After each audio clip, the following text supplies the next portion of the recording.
Hello everyone and welcome back to Whisky Wednesday.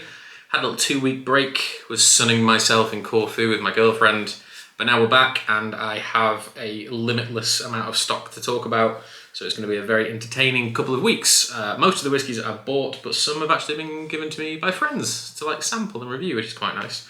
But today we are talking about this, if it will come into shot. RoseIsle 12, the first ever official single malt whiskey launch from them. Although technically the whiskey was used in 2017 in a Diageo collective blend called the Collectivium 28. That was the first time the whiskey was ever actually seen and listed anywhere. But this is the first single malt launch. A 12-year-old at 56.5% ABV, matured in first fill ex-bourbon and refill ex-bourbon casks. It's got a little kite on the front of it, and kindly, Diageo this year did some 20 centilitre bottles. How things come full circle. There's a little bit of marketing bleh on the back of it. I've had a good chunk out of this already, just to kind of see what it was like. Will say I was pleasantly surprised, but outside of that, a little bit of info about the distillery. They have a capacity, it's like it's a monolith of a distillery. 12.5 million litres worth of whiskey. It's going to be destined to be used in blends of all sorts, Johnny Walker, Bell's, probably sold onto other blenders to use in their whiskies too. Although it's a very green distillery, there's like a biomass burner on site, and it accounts for about 72% of the overall steam they need for the distillery, which is pretty good. So fair play to Diageo for that. But I think every big whiskey company now, and every big company indeed, has got certain green numbers they need to hit. So Diageo are really smashing this out. It's been in the glass, it's been in there for about 20 minutes. It is a wonderful natural colour, and it's non-chill filtered, all of that stuff. Just a very nice gold colour. This small bottle was about £45. I bought it that long ago, I can barely remember. They have also done the whole range in this, but I've got 3 bottles of the Lagavulin 12-year-old 20cl at work. If any of you would be interested in hearing a review on that, let me know, because I'll just buy it. That's finished in Don Julio Reposado tequila barrels. Lagavulin and tequila, 2 of my favourite things. Before I review the whiskey, one thing I will say about this. We've always talked on the internet amongst whiskey people about how boring and dull the Diageo Special Releases have become in the last couple of years, and I will say if this whiskey wasn't in it, I would have zero interest in any of the products they've launched. The Talisker sounds really nice, but it's far too expensive. It's ruby port, tawny port, and white port casks. But I just can't warrant spending like £100 and something on a Talisker with I'm not really a big person when it comes to non-age statements. I'll buy them if it tastes good, but that's just too much. A large bottle of this is £120, and I guarantee most collectors have bought one and put it to one side because it's the first ever single malt release. But these 20cls are quite useful, Diageo. If you ever watch this, you won't, but I implore you to make more 20cl bottles because they're just good for people like me to buy and to drink it. So at least some of this liquid is being put to good use. Just gonna have some water. I just ran home from work to avoid children in Halloween masks, so I'm quite thirsty. If this release wasn't in this Diageo Special Release lineup, I wouldn't pay attention. It's kind of it's like if Slash wasn't in Guns N' Roses or if Johnny Marr wasn't in the Smiths. It'd just be really boring and not particularly interesting. So fair play to RoseIsle, you've come through and saved the day. To smell and to taste, let's see what RoseIsle is saying. It's quite daffmilly on the nose. There's these really nice orange and marshmallow notes.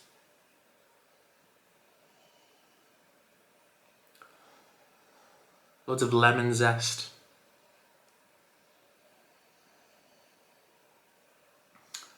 Something a bit funky in there too, something a bit earthy. Almost I suppose you'd say, almost like Dunwich Warehouse, that kind of muddy earth, petrichor sort of smell. Some really lovely, almost rum-like notes to it, like powdered sugar. It's kind of molassesy too. Somewhat typical of an everyday Speyside, you would say. Sweet, it's light, bottle that cash strength. Just want to double check it is a Speyside before I commit to anything. I'm pretty sure it is. Yeah, light, fresh, fruity. It hasn't really changed that much since I last bought it. I purchased it about a month ago. Yeah, that funky thing's coming out a bit. It's coming across almost like there's the Dunwich Warehouse bit, and then almost like a funkier like Jamaican rum, banana-y, yeasty, like brioche sort of note. There is, now I've said brioche, brioche always reminds me of champagne. There is like a champagne-like quality to this too. And the nose does remind me a little bit of the Paul and Noir Ardnamurchan cask stuff. Gingerberry, bit spicy, but also kind of sweet. So overall, sweet, a little bit of funkiness to it. But let's taste it.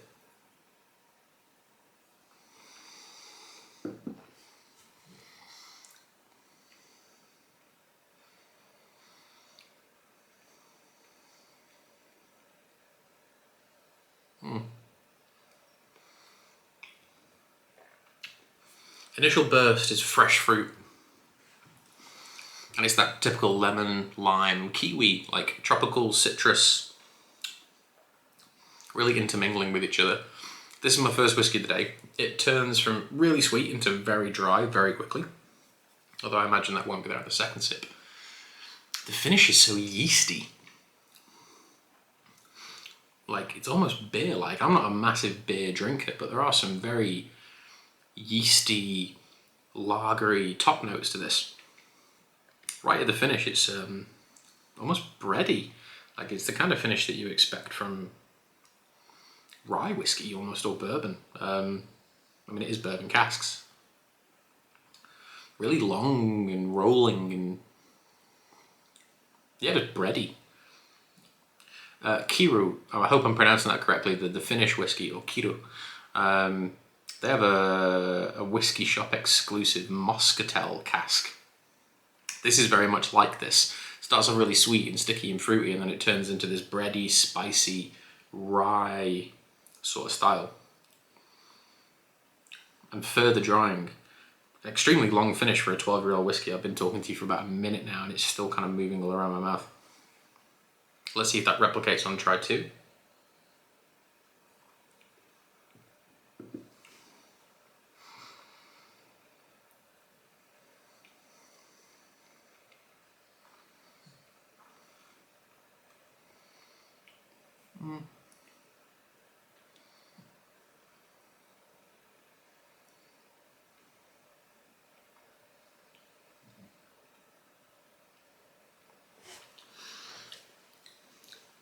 Yeah, this is delightful. It's chewy and rich.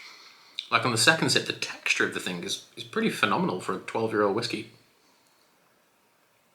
And again, that finish, like, so yeast orientated.